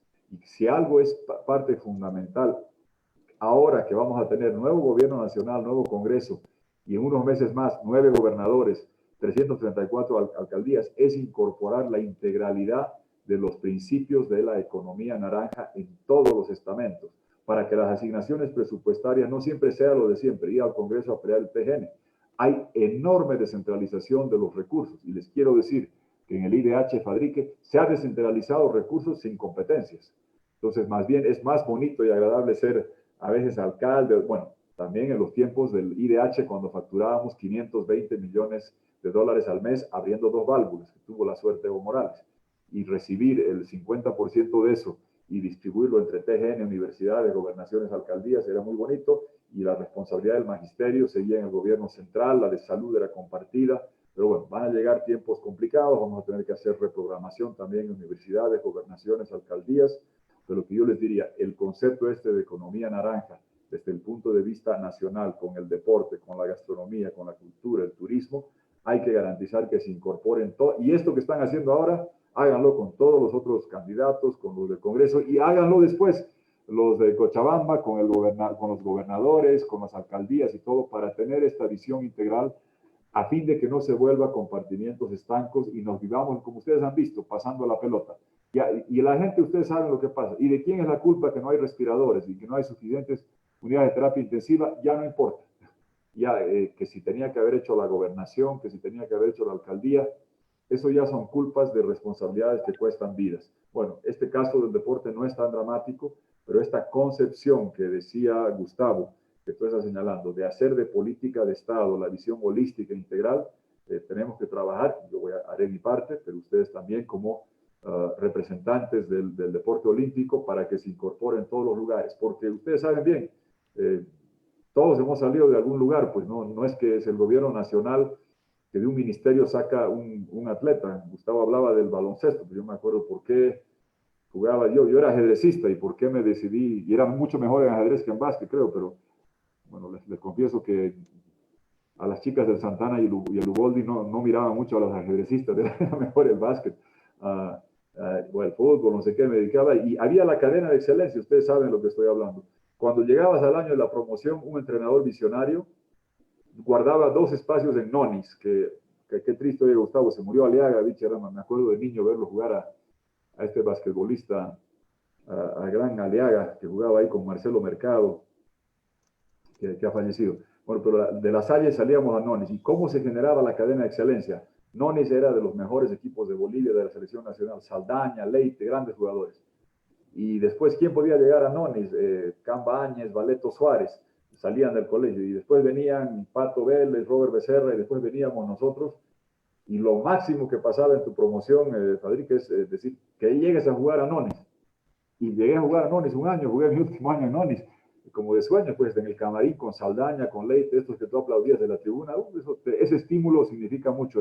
Eso es lo que hay que generar, esas cadenas de estímulo, de excelencia, de íconos, porque ustedes saben que la juventud nos tiene que mirar y tolerar a nosotros que venimos a hablar de economía y políticas públicas y políticas de Estado, pero en el fondo emulan, admiran a los deportistas, esos son los íconos, y por eso tienen una tan importante influencia como ejemplos, y por eso esa inversión de autoestima, de generar íconos deportivos, y que requiere de ver esto de forma integral en los estamentos nacionales, regionales y locales, para que donde tengamos recursos, y sobre todo a nivel regional y local, a nivel nacional hay un nivel de recursos ante una crisis económica con una enorme cantidad de presiones y compromisos. Conforme vas bajando, hay menos presión de recursos, y por el esquema absolutamente descentralizado de la participación popular, de la Ley del Diálogo 2000, del IDH, hay allá más recursos y hay que incorporarlos, porque eso es decir, vamos al TGN, es una parte. Si tú sumas gobernaciones, alcaldías, hay que incorporar ese concepto, perdón por la larga respuesta, pero para trabajar de forma integral, Fadrique. Y felicidades por haber estado en Olimpiadas con la verde. Qué orgullo. Muchísimas gracias. Ok, continuamos con las preguntas. Por favor, deben levantar la mano para que nosotros podamos cederle el micrófono. Pero yo tengo la siguiente consulta. En su propuesta de gobierno habla de incentivos y apoyo a los deportistas destacados. ¿Esto se refiere a los premios como los que ha otorgado el gobierno anterior, es decir, hacia las medallas logradas, o se refiere a las becas que permitan a la preparación y participación de los deportistas a nivel internacional? Si es así, con un plan de a largo plazo y un objetivo de unos 4 u 8 años, si se trata de estas becas, ¿cómo se plantea ponerlo en acción? Muy bien, me refiero sobre todo a lo segundo, porque sí, es linda la medalla, la distinción, pero ese es el final del proceso. El principio y lo del medio es toda la serie de estímulos para poder lograr eso. Sí, yo entiendo, en todos los países hay alguna persona que tiene un talento extraordinario que no importa si hay apoyo o no, surge, pero son las excepciones. ¿Cómo podemos hacer esto sistémico? Es ayudar a generar esas condiciones. Hay un libro muy bueno de Malcolm Gladwell, como se llama, creo que es Outliers, que señala lo siguiente, que para tener excelencia en cualquier cosa, y el libro es interesante porque te muestra todo, depende de circunstancias y 10.000 horas. ¿Por qué Bill Gates, Steve Jobs y el señor de Oracle llegan a dominar la alta tecnología? Porque se fueron a colegios donde por alguna razón en ese entonces había computadoras y aprenden a programar antes que el resto. En un colegio que estaba Bill Gates de Seattle, el otro señor no sé dónde, y tienen esa oportunidad de tener acceso a algo, un poco de circunstancias. Y después 10.000 horas, todo. Es decir, si no te dedicas a algo 10.000 horas, pregúntale a Fadrique que no vas a lograr tener excelencia, no vas a lograr las Olimpiadas. Entonces el programa tiene que empezar de allá. Sí, hay gente que Djokovic, que en medio de las bombas sigue jugando tenis y no sé cómo, y es de goma y un talento especial, pero ese es uno en 2.000 millones, pues ¿qué pasa? Eso no sucede si tú no ayudas como Estado. El generar esos talentos requiere esas 10.000 horas. Y este libro de Malcolm Gladwell muestra eso en computación. Los Beatles dicen, pucha, qué lindo, cuando llegaron a Nueva York, ya se habían pasado, creo que el libro dice, 11.500 horas tocando, 6, 7 veces por semana en Hamburgo. Y claro, ya habían estado 10.000 horas cuando ya llegan al show de televisión de Nueva York y no es que, ay caramba, que súbitamente apareció, le pusieron 10.000 horas. Messi, el que entre a cualquier deporte, cualquier persona les tiene que decir, el nivel de excelencia no se alcanza sin 10.000 horas. Entonces, los estímulos, la formación, la ayuda tiene que llegar para eso, para tener más gente de eso. Lo que el Estado, las políticas se puede hacer con gobierno nacional, regional, local, para formar, es eso de las 10.000 horas. Y ya después depende, pues, quién tuvo ese talento especial, la dedicación, quién funciona, quién no funciona ya va dependiendo, pero ahí está la oportunidad. Cierro esto con el ejemplo eso de las 10.000 horas. Un amigo de infancia en Santa Cruz, José Ernesto Queco Álvarez, creo que fue presidente de Oriente. Gran jugador, jugaba de básquet, era bueno en básquet, pero más chiquito, muy bueno en futsal. Llegó creo que fueron terceros en el Mundial de Futsal, él era el capitán del equipo de Bolivia, muy, muy habiloso. Y a sus hijas se dedicó 10.000 horas para el tenis. Y una salió mejor que la otra en el tenis, pero se dedicó 10.000 horas. Pero eso es porque él tenía la facilidad económica de poder hacer toda la inversión que ustedes saben que había. ¿Y cuántas chicas no habrá que de repente tenían más talento natural y que nunca tuvieron el acceso a esa oportunidad, al estímulo, al fomento y al apoyo. Entonces ya, como somos un país pequeño y si no hay políticas de Estado de generar, lo que decía Fadrique, los campamentos, el lugar donde especializas, donde formas, donde incentivas, donde ves que alguien puede llegar, entonces dependes de que alguna familia pudiente tenga un hijo o una hija que sea suficientemente talentoso o talentosa en un deporte y que se la banque, pero estás dependiendo solamente de eso, versus lo que digamos fue Enrique Happ y donde había un sistema, donde no tenías que esperar el Diablo Echeverry que sus papás le hagan algo, sino un sistema que te generaba y formaba los talentos. ¿Para qué? Tener esas oportunidades de no sabemos quién tiene más talento que otra persona, pero generar el sistema donde 10.000 horas después tengamos la oportunidad, que no tengan la desventaja competitiva cuando van a competir con otros, de no haber tenido ese estímulo y apoyo que dan en otros países porque los mandamos en enorme desventaja y así es imposible competir. Muchas gracias. Tenemos ya dos últimas preguntas que vamos a hacer, por favor, a Martín Michel y Alba Gamarra. Martín Michel es parte de la Comisión de Atletas del Comité Olímpico Boliviano. Por favor, Mario, si me ayudas a poder habilitarlo. Martín, muy buenas noches y te cedo la palabra, por favor. Entonces esperamos que le habilite el micrófono.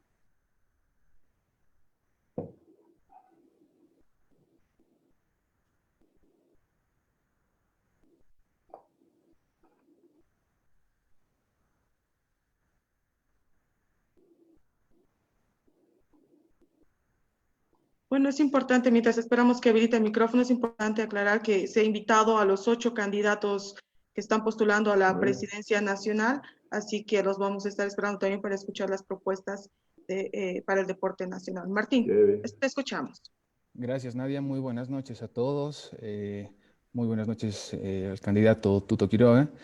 La pregunta va respecto a la justicia ordinaria, la justicia deportiva. Tuve la oportunidad de ser alumno del doctor Goitia y quisiera preguntarle cuál es la postura que tiene las propuestas con la ley 804, que es una ley que fue hecha por el anterior partido de gobierno, por el anterior gobierno, en la cual es una ley que tiene muchos matices intervencionistas, que vulneran incluso la autonomía del deporte. Entonces, ¿cuál es su postura para esta ley? Y muy ligado a esto, ¿cómo va a tratar la justicia ordinaria con la justicia deportiva?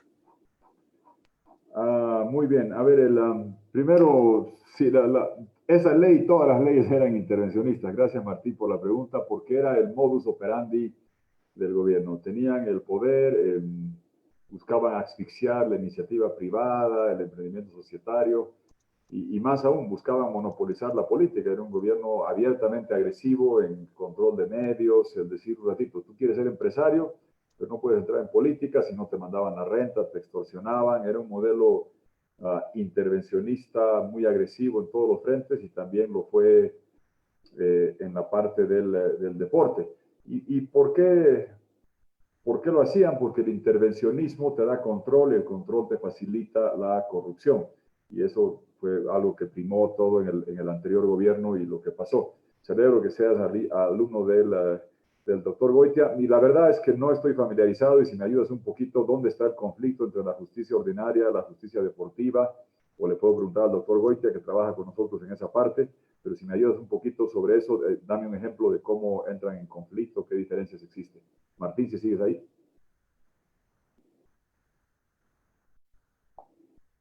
Sí, sigue, vamos a esperar que se le vuelva a habilitar el micrófono a Martín. Mario, por favor.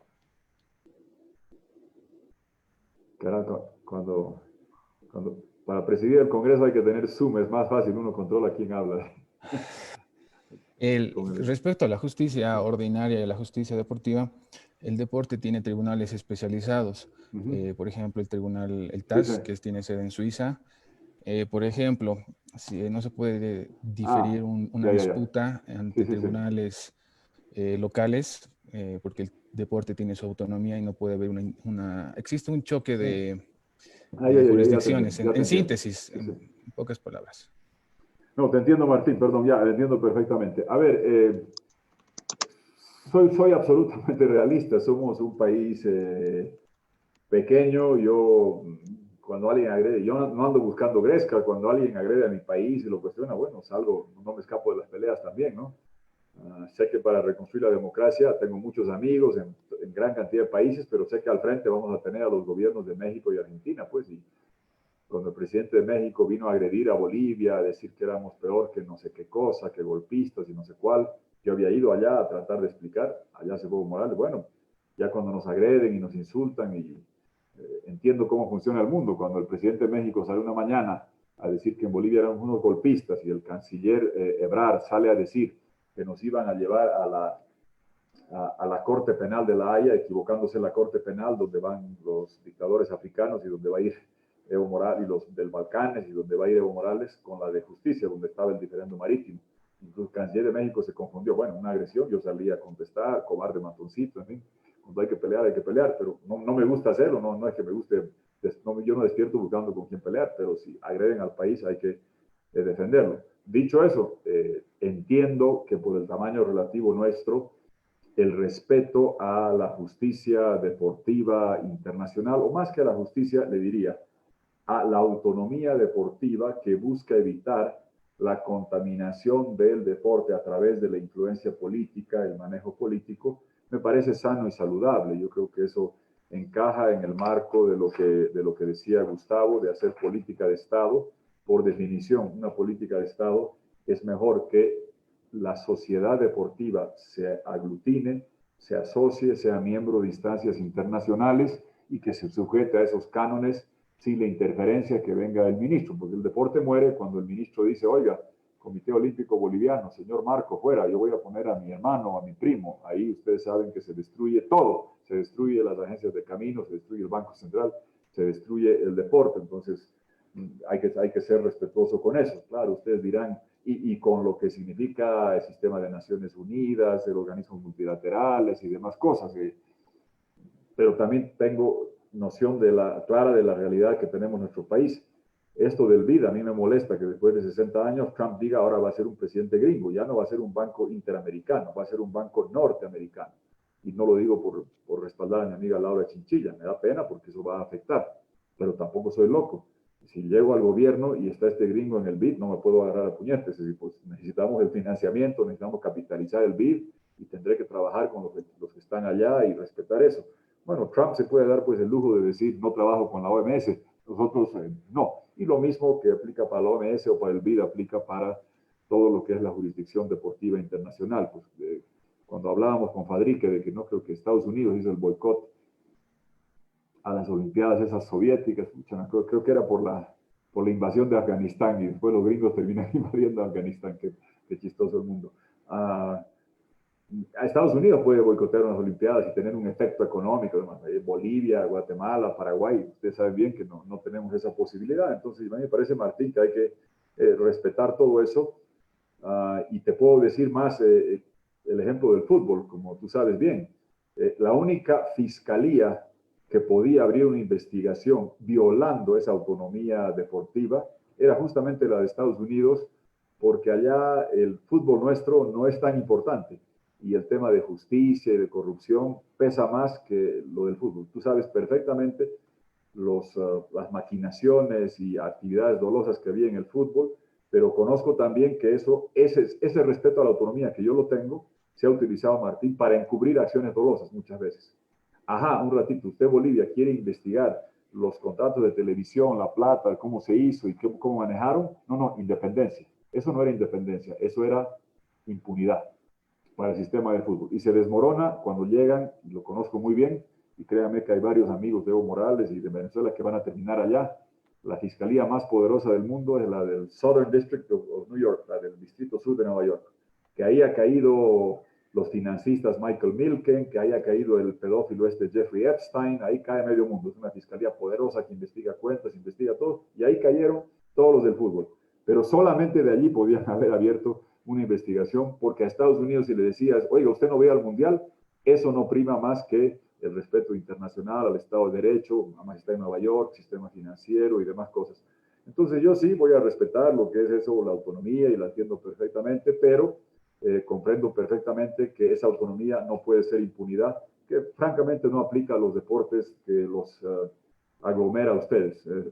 Tiene mucho que ver con el fútbol y esos manejos dolosos y mafiosos que ya han llegado hasta Netflix. Entonces, como país, sí, vamos a respetar todo eso, pero cuando exista temas como estos y hubiera habido gente que en el fútbol hizo acciones dolosas que nos hacen dar vergüenza, como país con justicia independiente tendremos que colaborar y cooperar en todo lo que es ello, pero entiendo los límites del tamaño que tiene el país y que para mí ese respeto a la autonomía para hacer esas políticas de Estado no puede llegar al encubrimiento o a la impunidad de manejos dolosos que francamente en otros países son en muchos deportes. Acá es principalmente, y en Sudamérica principalmente ha sido en el fútbol. Gracias. Ya para ir culminando, la última palabra la cedemos a la presidenta de la Federación Boliviana de Squash, la doctora Alba Gamarra. Por favor, Mario, si nos podías ayudar a habilitar el micrófono. Hola, buenas noches, ¿se me escucha bien? Sí, se te escucha, Alba. Buenas noches. Buenas noches, muchísimas gracias. Felicito al Comité Olímpico, a la Academia Olímpica también por organizar este segundo ciclo y permitirnos tener ahora un ciclo nuevo, muy oportuno además, con candidatos presidenciales. El agradecimiento al señor Tuto Quiroga, quien está con nosotros. Entonces, bueno, para él es complicado ser el primero en un ciclo. Para mí es complicado ser la que cierra con la pregunta. Entonces voy a tratar de verlo de la siguiente manera. Muchos de los que me han antecedido lo han hecho haciendo referencia a la ley 804, que sí, efectivamente hay que abrogarla, no hay que derogar artículos. Pero además, como todo viene concatenado, hay que tener también las precauciones de trabajar con el cambio también de la ley 351, la del 19 de marzo de 2013, que es la de otorgación de personalidades jurídicas, que regula la otorgación y el registro de la personalidad jurídica. A ver, le explico. Nosotros, hace un rato usted preguntó cuál era la raqueta que tenía Gonzalo Amaya en su panel, que está en este grupo. La raqueta es squash. Ah, exacto. A ver, que se haga un ladito, es que no la veo, que se haga, a ver, ya, está bien. A ver. Me estaba tapando, ya veo. Bien. Gracias, Gonzalo, perdón. Gracias. Ya. Además está decir que, por ejemplo, Gonzalo Amaya es tetracampeón mundial de racquetball senior. Es profesor de pelota de frontón y además es entrenador nivel 1 de squash. Entonces, no solamente tenemos gente que puede estar en varios deportes, igual que tenemos muchos multiatletas. Por lo tanto, mi preocupación va no solamente a mi deporte, sino a todos los deportes. Desde que ha salido la ley 351, que va en conjunción con la 804, nadie ha podido obtener nunca más que trámites y promesas, la personalidad jurídica. Por lo tanto, no somos sujetos a recibir recursos del Estado. Y eso ha sido un ir y venir de mucho tiempo. Si ya vengo a lo que es el deporte nuestro, por ejemplo, para vincular con esto de personalidades jurídicas, nosotros nacemos el 2014, 0 canchas. Ahora ya tenemos como 20. Pero, ¿qué dice la ley? Debo tener cantidad de clubes en cantidad de municipios para tener el registro en la gobernación. Cuando yo tenga eso, tendré que ir y llevarlo a la instancia nacional, donde además debo pagar 10.000 bolivianos para la personalidad jurídica. Y así, ¿no? Hay deportes que pueden hacerlo, que tienen canchas de fútbol en cualquier lugar del país. Pero un deporte nuevo, por ejemplo, para poder construir sus canchas y dar a conocer su deporte, desde ya es un reto bastante grande. Entonces, por ese lado iba una recomendación que es necesaria revisar con respecto al tema jurídico para todos los deportes. Y el otro asunto que quería también compartir y consultarle ya a ustedes, por ejemplo, hoy en día el tema de mujer y deporte, ¿no? Se está trabajando mucho con entidades multilaterales, bilaterales, normalmente con el tema de los objetivos de desarrollo sostenible. A mí me gustaría conocer cómo están pensando ustedes el tema de género, equidad, porque el tema de deporte, dicho sea de paso, es calidad de vida, es trabajo decente, son instituciones sólidas, va con paz, va con el ODS 7, sí, o los otros ODS.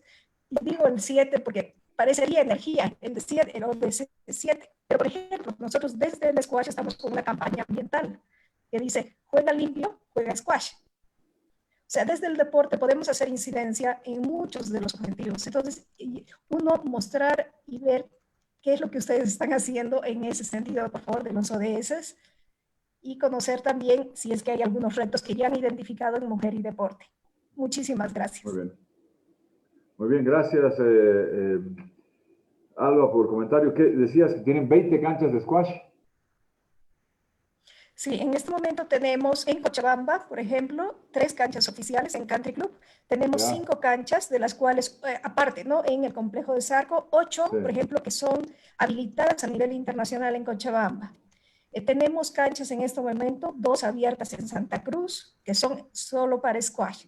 Tenemos en este momento 2 en Oruro, 3 en Sucre, pero son habilitadas de racquetball. Entonces, entre unas y otras, estamos llegando a las 20.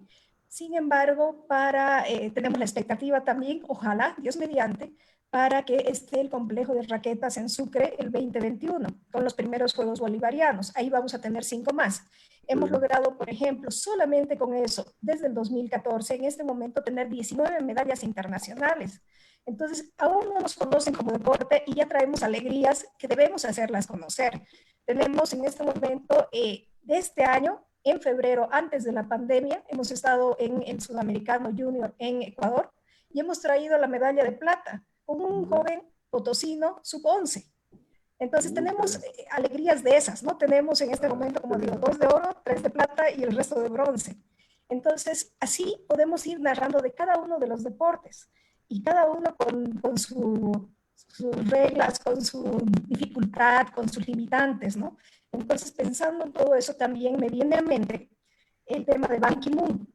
Ban Ki-moon, luego de estar en la ONU, continuó trabajando y actualmente es el coordinador de ética en el Comité Olímpico Internacional. Entonces, si nosotros vemos las relaciones entre las instituciones que tienen posibilidad de apoyo e incidencia en toma de decisiones a todos los niveles, estamos viendo que el Comité Olímpico Boliviano es pues un eje articulador inmenso que puede estar, sea quien esté en gobierno, pero dando justamente las ideas y no limitados por ciertas leyes. Muy bien. Bueno, gracias Alba y gracias por eso del squash. Preguntaba por curiosidad como la centésima parte de la habilidad de Gonzalo, ¿no? Pero como jugaba de chico frontón y después llegué a Estados Unidos racket, pero mi transición del frontón al racket fue jugar squash durante 1 mes y medio en Kuala Lumpur, Malasia, imagínense ustedes. Estaba ahí por el estaño, Bolivia y Malasia teníamos relaciones, mi papá estaba trabajando ahí antes de ir a la universidad, me gradué del colegio, me voy allá un par de meses, habían sido colonia inglesa, jugaba mucho squash, y mi hermana menor Ana María tenía un novio, David Hashim se llamaba, que era mitad alemán, mitad malayo, no sé qué, una mezcla del tipo, pero me dijo, vamos a jugar squash con la raquetita, ¿cómo será? Y era campeón juvenil de squash de Malasia, me daba unas pateaduras, pero épicas. Pero al final de los 2 meses ya 15-5, 15-4, 15-6, ya fui mejorando con él. Y después el hermanito de él, un chiquito que lo vi, que era de la edad de mi hermano que murió, lo veía jugando en los campeonatos profesionales, esos de squash, donde en Malasia se sacan buenos jugadores. Muy lindo deporte y celebro que tengan tantas canchas, que hubiera mejorado. Así empezó el racket. Me acuerdo que había una canchita en Los Tajivos, unita por La Paz, unita por Cochabamba, por aquí, y así empezó a crecer. Y miren, ahora exportamos talentos y los nacionalizan en otros lugares, tristemente. Qué bien por lo que hacen el racket. A ver, los comentarios de las metas del milenio y la ley 351. No me acuerdo bien si era esta ley. Yo causé un par de problemas al cardenal Terrazas y de ahí a muchas ONGs, porque como este era un gobierno autoritario, abusivo, no me acuerdo qué año, por allá del 2007, a mí mis pasaportes se me llenan, viajo 2 veces al mes, 3 veces al mes por directorios y cosas, entonces se me llenan por los sellos antes de que expiren y fenezcan por los 5 años. Y los expresidentes nos daban pasaporte diplomático, se me llenó el pasaporte el 2007, 2008, por ahí. Fui a renovarlo, porque por ley te daban a los expresidentes, se armó un revuelo, había gente ahí mirándome, alguna gente que te pide fotos. A los 4 días, decreto, anulado el pasaporte diplomático para los expresidentes. ¿Y qué pasa con el cardenal Terrazas? Para él tampoco, ningún privilegio, nada, cero. Nos quitan a todos los pasaportes diplomáticos. Al poco tiempo fundemos una fundación de políticas públicas, trabajamos con ONGs alemanas, pequeña, tenía ahí la oficina, se avisparon, hicieron una ley, no sé si es esta, no sé si era esta o alguna otra, tengo que revisar, que hicieron donde había que volver a registrar absolutamente todo, porque nadie tenía personería jurídica reconocida para nada. No sé si exactamente esa, puede ser otra diferente un poco antes. Y le hicieron para embromarme a mí y terminaron embromando a medio mundo porque había que volver a registrarse, y obviamente a mí no me dejaban hacer el registro, y había que la corruptela y demás cosas. Tristemente, como dice Salva, mucha de la legislación de eso fue para tener control y para crear obstáculos que te sometan a la tramitología interminable, que es el espacio ideal para la corrupción. No, aquí se ha legislado una y otra vez en contra de la ley de procedimientos administrativos. ¿Qué hicimos para mejorar en los indicadores de Doing Business del Banco Mundial? Que todo es trámites, es decir, pasa un tiempo, silencio positivo. Entonces, tú tienes un trámite en curso y si no te responden en 7 días se da por aprobado. Aquí invirtieron. Tú tienes que probar, eres culpable hasta que demuestres tu inocencia, hacer un trámite, personería, papeles. Y voy a revisar si esta ley es la que usaron también, no recuerdo si era esta, pero era por esa época, para también obligar a todas las ONGs, fundaciones a volver a hacer el registro. Y lo hacían para controlar y para extorsionar, francamente. Y anoto lo que han dicho de la ley 804, sí, les reitero, pásenme esto, y si me puedes pasar Alba también, me pueden pasar a través de Marcos, o la puedo buscar, la 351 la tengo anotada, 19 de marzo del 2013, y quiero revisar también eso. A ver, el tema del trabajo del próximo gobierno para desmontar toda la legislación autoritaria abusiva es muy grande. El trabajo, y pregúntenle al doctor Goitia, para recompaginar la legislación y armonizarla, porque como este gobierno le metía nomás, hacían una ley que decía blanco y después otra que dice negro y no abrogan la anterior, o sea que no sabe si es blanco o negro. Y hoy día es peor todavía, es lo que se les ocurre, sacan. Díganme ustedes, ¿vale o no vale la ley de alquileres? Ya no sé, ya no sabemos si vale la ley. Es la anomia estatal completa. Pero hay un trabajo inmenso de cambiar toda la legislación. No los voy a aburrir con la lista de lo que tenemos por hacer, pero ya la voy a incorporar la 804 a la lista y voy a revisar eso de la 351 con la otra de fundaciones para ver las reformas que se tienen que hacer, porque es, en lugar de fomentar, estimular, que se creen asociaciones, la sociedad civil se organice, fomente el deporte, es como trago hacer esto, y reitero, la motivación es muchas veces extorsionar.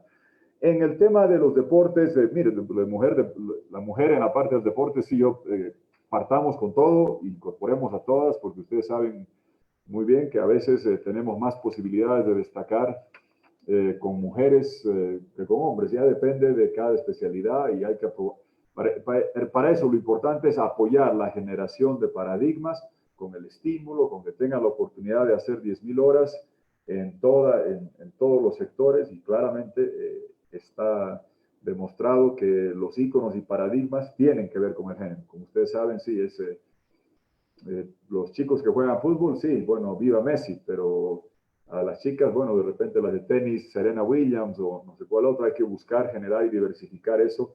Entonces, Marco, en el plan de los 8.000 millones de dólares que les decía al principio, justamente yo trabajé mucho, bueno, el primer país en hacer un informe de desarrollo humano nacional para ver si se cumplían los SDGs, que decían las metas iniciales del 90 al 2015 que se hicieron, fue Bolivia, porque teníamos el informe de desarrollo humano. A mí me ofrecieron una vez manejar PNUD América Latina, pero les reitero, no tengo alma de burócrata, y éramos un país muy bien colocado en eso de las metas del milenio. Y trabajé mucho con Mark Mallow-Brown, otra gente, Ban Ki-moon, después Kofi Annan, Kofi Annan y después Ban Ki-moon, en grupos de tarea para hacer justamente esto de los nuevos objetivos de desarrollo. Que claro, antes era más fácil, antes eran 8 más simples, ahora se volvió un poco una ensalada muy grande, la gente no se acuerda bien, ya son demasiadas, pero ahí están. Pero sí lo que sirve es para captar financiamiento, y somos un país paradigmático en el desarrollo de todo esto. Les puedo decir, desde el año 90, el primer país de América Latina en hacer un informe de desarrollo humano de los cumplimientos de las metas de ese entonces fue Bolivia. Entonces tenemos, así como en microcrédito y otras actividades, somos un país paradigma y referente que podemos aprovechar de incursionar y hacer. Hoy día se puede emitir bonos verdes, se puede emitir bonos de los objetivos de desarrollo nuevos trazados, y tenemos el historial suficiente para captar. Y parte de eso, se capta ese financiamiento justamente para usarlos en los objetivos, incluyendo lo que es la práctica de la vida sana. Les agradezco, a ver, lo de Ban Ki-moon que decías también, Alba, concluyo con esto, Gonzalo, es también miembro del Club de Madrid, lo veo una vez al año, para lo que sirva, este año no habrá reunión presencial, siempre son en octubre, a fines de octubre en Madrid, este año será virtual, pero es un hombre muy proactivo, obviamente es secretario general de Naciones Unidas y buen amigo, y para lo que sirva aprender de sus experiencias y trabajar con ellos o con Laura Chinchilla, pues siempre a disposición. Y desde ya les pido y reitero que por favor me manden ideas, sugerencias sobre modificación de la ley 804 y tengo anotado esto de la ley 351. Muchas gracias a Nadia, muchas gracias Marco, a todos por esta linda oportunidad. Además, perdón por las anécdotas deportivas, pero me encantan. Claro, no, ni la décima parte de muchos de los acá presentes, pero era más empeñoso que talentoso. Aquí había más gente con mucho más talento que yo, pero gracias por la oportunidad. Muchas gracias. Y antes del cierre, quiero ceder la palabra al vicepresidente del Comité Olímpico Boliviano, el licenciado Marcos Córdoba. Por favor, licenciado, lo escuchamos. Muy buenas noches, Tuto, un gusto saludarte. Gracias por haber asistido a esta invitación, dialogando con los candidatos. Te han escuchado los representantes de los atletas olímpicos, te han escuchado todas las federaciones del país, más de 34 federaciones han estado presentes para escuchar tu programa de gobierno y especialmente el que se refiere al deporte boliviano.